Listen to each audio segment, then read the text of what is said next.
नमस्कार, आप देख रहे हैं नेशन मिरर। मैं हूं आपके साथ मुस्कान अग्रवाल और शुरुआत करते हैं आज के बुलेटिन का।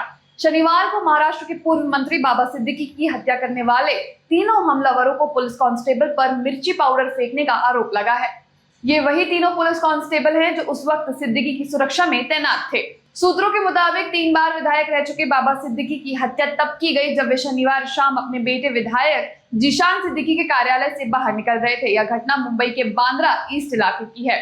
हत्या के आरोप में गिरफ्तार किए गए 2 आरोपियों में से एक हरियाणा निवासी 23 वर्षीय गुरमेल बरजीत सिंह और उत्तर प्रदेश के 19 वर्षीय धर्मराज कश्यप हैं। वहीं अगर बात करें तीसरे शूटर की तो वह उत्तर प्रदेश का शिव कुमार गौतम है जो अब भी फरार है। सूत्रों के मुताबिक आरोपियों की योजना थी कि सिंह और कश्यप दशहरा के जुलूस और आतिशबाजी की आड़ में 67 वर्षीय एनसीपी नेता सिद्दीकी की हत्या कर देंगे। लेकिन जब तीनों आरोपियों ने भीड़ और सुरक्षा का घेरा देखा तो शिव कुमार ने कहा कि वे पहले गोली चलाएंगे और इस तरीके से बाबा सिद्दीकी की हत्या की गई। मुंबई पुलिस की अपराध शाखा ने सोमवार को एनसीपी नेता बाबा सिद्दीकी हत्याकांड मामले में प्रवीण लोनकर को पुणे से गिरफ्तार कर लिया है। मुंबई पुलिस के मुताबिक प्रवीण शुभू लोनकर का भाई है जिसने सोशल मीडिया पर पोस्ट किया था कि लॉरेंस बिश्नोई गैंग ने हत्या की जिम्मेदारी ली है। रुक करते हैं मध्य प्रदेश की खबरों का, जहां कांग्रेस के बेटी बचाओ अभियान को लेकर बीजेपी भोपाल सांसद आलोक शर्मा ने कांग्रेस को ज्ञापन दिया है। साथ ही पूर्व मंत्री पीसी शर्मा भी इस वक्त मौजूद रहे। उनके साथ फोन पर कांग्रेस अध्यक्ष जीतू पटवारी ने फोन पर आलोक शर्मा से बातचीत की।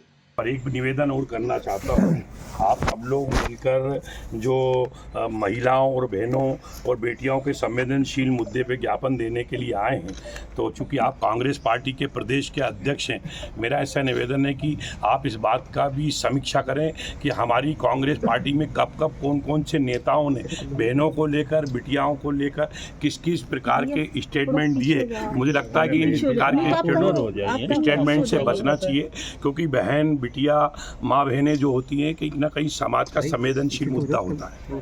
अगली खबर छतरपुर से है, जहां रविवार को नाबालिगों के हाथ बांधकर जुलूस निकालने का मामला सामने आया है। भीड़ में शामिल कुछ लोगों ने बच्चों के साथ मारपीट भी की। इस दौरान नाबालिग रोते बिलखते रहे। बताया गया है कि बच्चों में चोरी करने का संदेश था। घटनाक्रम जिले के हरपालपुर की पुरानी गल्ला मंडी क्षेत्र का यह पूरा मामला है। नाबालिग बच्चों से चोरी करना पाप है, इसके भी नारे लगवाए गए। तीनों नाबालिगों के हाथ कमर बांधकर पैदल जुलूस निकाला गया और भीड़ में चोरी करना पाप है के नारे भी लगवाए गए। बताया गया है कि काफी समय से स्थानीय सब्जी मंडी में जेब काटने, मोबाइल चोरी की घटना हो रही थी। प्राप्त जानकारी के अनुसार इन नाबालिगों को एक मिर्ची व्यापारी की जेब से नोटों की गड्डी निकालते रंगे हाथों पकड़ा गया है।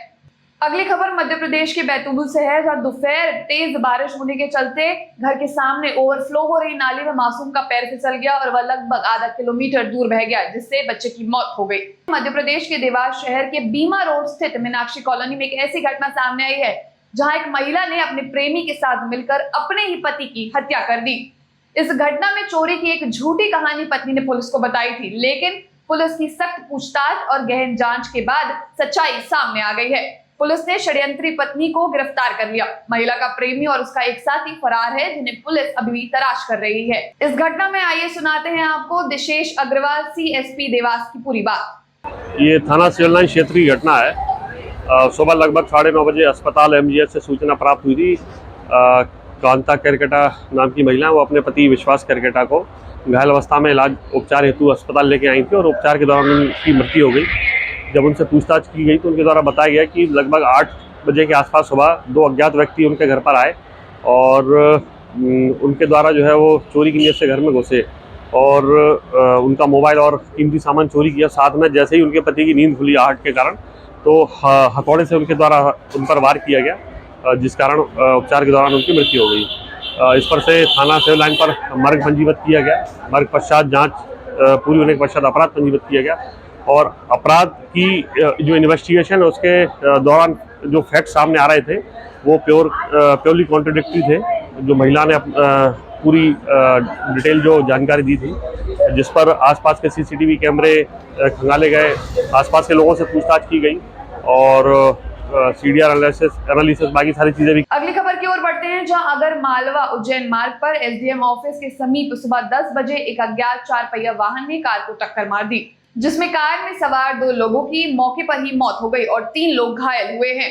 आपको बता दें कि उपचार के लिए आगर जिले के अस्पताल में मरीजों को भर्ती कराया गया। बाकी 2 मृतकों का आगर जिले के अस्पताल में पोस्टमार्टम किया जा रहा है। एक अज्ञात ट्रक ने वहाँ कार को टक्कर मारी जिसमें 5 लोग घायल हुए थे, जिसमें 2 की मृत्यु हो गई है अस्पताल में। 5 घायलों को यहीं लाए थे। बाकी 3 घायल का उपचार चल रहा है।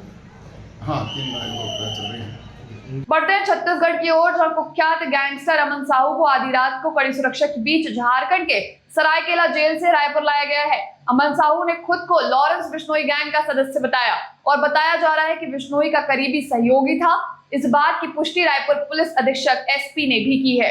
आपको बता दें कि अमन को झारखंड से रायपुर लाने के लिए 30 से अधिक पुलिस अधिकारी कर्मचारी लगाए गए थे। इसके अलावा राज्य की सीमा पर अलग बैकअप टीम मौजूद थी। पुलिस अधिकारी रायपुर आते ही अमन को क्राइम ब्रांच ऑफिस ले गए। यहाँ चप्पे चप्पे पर सुरक्षा के तगड़े इंतजाम हैं। पुलिस आज उसे कोर्ट में पेश कर उसकी रिमांड मांगेगी। बताया जा रहा है कि अमन से कोल कारोबारी की हत्या सहित कई मामलों में पूछताछ की जाएगी। बढ़ते हैं छत्तीसगढ़ के कांकेर शहर की ओर, जहां कांकेर शहर के सेंट माइकल स्कूल के पास अजगर दिखाई देने के बाद हड़कंप मच गया। अजगर सड़क के बीच बने बैरिकेड में लिपटा नजर आया। आसपास से गुजर रहे लोगों ने अजगर की फोटो वीडियो अपने मोबाइल कैमरे में कैद कर ली। इस दौरान कुछ लोग लापरवाही करते हुए भी नजर आए। सोशल मीडिया पर इस बात पर अलग अलग प्रतिक्रिया दी जा रही है। आपको बता दें, जंगली जीव अजगर से छेड़छाड़ कर रहे थे लोग, जो कि एक बड़ी लापरवाही है। हालांकि कुछ देर बाद स्नेक कैचर की मदद से अजगर को पकड़कर सुरक्षित स्थान पर छोड़ दिया गया। बढ़ते हैं अगली खबर की ओर, जहां सूरजपुर के कोतवाली थाने में पदस्थ प्रधान आरक्षक की पत्नी और बेटी की बेरहमी से हत्या कर दी गई। दोनों की लाश घर के करीब 5 किलोमीटर दूर पीड़ा गांव में नहर के पास खेत के संदिग्ध हालत में मिली है। इस हत्याकांड के बाद प्रदेश में सियासत भी गर्मा गई है। पूर्व उप मुख्यमंत्री टीएस सिंहदेव ने कहा कि कानून व्यवस्था पर अब सवाल उठा रहे हैं। सरकार पर उन्होंने सीधा निशाना साधा है। उन्होंने कहा कि छत्तीसगढ़ वासी बहुत ही कष्ट के साथ प्रदेश को एक भयावह अपराध प्रदेश में तब्दील होते हुए देख रहे हैं। प्रधान आरक्षक की पत्नी और बेटी की बेरहमी से हत्या के बाद सरकार और कानून व्यवस्था की निष्क्रियता को उजागर किया है। इसी सूचना पर पूर्व डिप्टी सीएम टीएस सिंहदेव ने सवाल उठाते हुए बोला कि जब एक पुलिसकर्मी का परिवार खतरे में है तो आम नागरिकों की सुरक्षा का क्या होगा। बढ़ते हैं अगली खबर की ओर, जहां महाराष्ट्र सरकार ने महाराष्ट्र राज्य कौशल विश्वविद्यालय का नाम बदलकर अब पद्म विभूषण रतन टाटा महाराष्ट्र राज्य कौशल विश्वविद्यालय कर दिया है। 14 अक्टूबर को हुई राज्य सरकार की कैबिनेट बैठक में इसका अहम फैसला लिया गया। कौशल विकास मंत्री मंगल प्रभात लोढ़ा ने इस संबंध में जानकारी दी है। टाटा ग्रुप के चेयरमैन रहे रतन टाटा का 9 अक्टूबर को देर रात निधन हो गया था। अगर आप भी सरकारी नौकरी की चाह रखते हैं और उसमें भी पुलिस विभाग में नौकरी करना चाहते हैं तो आपके लिए खुशखबरी है। उड़ीसा पुलिस ने बम्पर वैकेंसी निकाली है, जिसके लिए इच्छुक उम्मीदवारों से आवेदन मांगे गए हैं। और सबसे खास बात यह है कि भर्ती के लिए आवेदन करने की लास्ट डेट भी अब आगे बढ़ा दी गई है।